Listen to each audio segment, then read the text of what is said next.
Egypt കടൽ തീരത്ത് അരിയും മറ്റു ധാന്യവും നിറച്ച പ്ലാസ്റ്റിക് ബോട്ടിലുകൾ കടലിലേക്കെറിയുന്നു.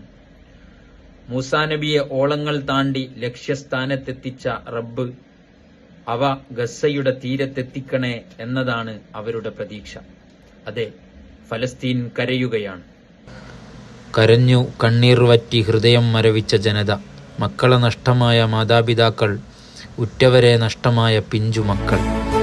തുള്ളി ദാഹജലത്തിന് വാട്ടർ ട്രക്കുകൾക്ക് പിന്നോടുന്ന കുരുന്നുപാദങ്ങൾ, തെരുവിൽ ചിതറിക്കിടക്കുന്ന ധാന്യങ്ങൾ പെറുക്കി ശേഖരിക്കുന്ന പിഞ്ചുമക്കൾ, പോഷകാഹാരം ലഭിക്കാതെ മരണത്തോടടുക്കുന്ന പിഞ്ചുബാല്യങ്ങൾ, മുലപ്പാൽ പോലും കുടിക്കാനില്ലാതെ 8 മാസം പ്രായമായ കുട്ടി കഴിഞ്ഞ ദിവസം മരണപ്പെട്ട വാർത്ത നമ്മൾ കേട്ടു. ഹന്തക്കിനെ ഓർമ്മിപ്പിക്കുന്ന പട്ടിണി.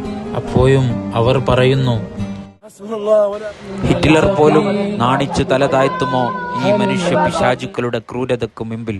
കണ്ടിട്ടും കാണാത്ത പോലെ അഭിനയിക്കുന്നവരാണോ ലോകരാഷ്ട്രമേ നിങ്ങൾ? ഹൃദയം കൊണ്ടെങ്കിലും നമുക്ക് ആ പിഞ്ചു ബാല്യങ്ങളെ ചേർത്തുപിടിക്കാം. നാഥൻ തുണക്കട്ടെ.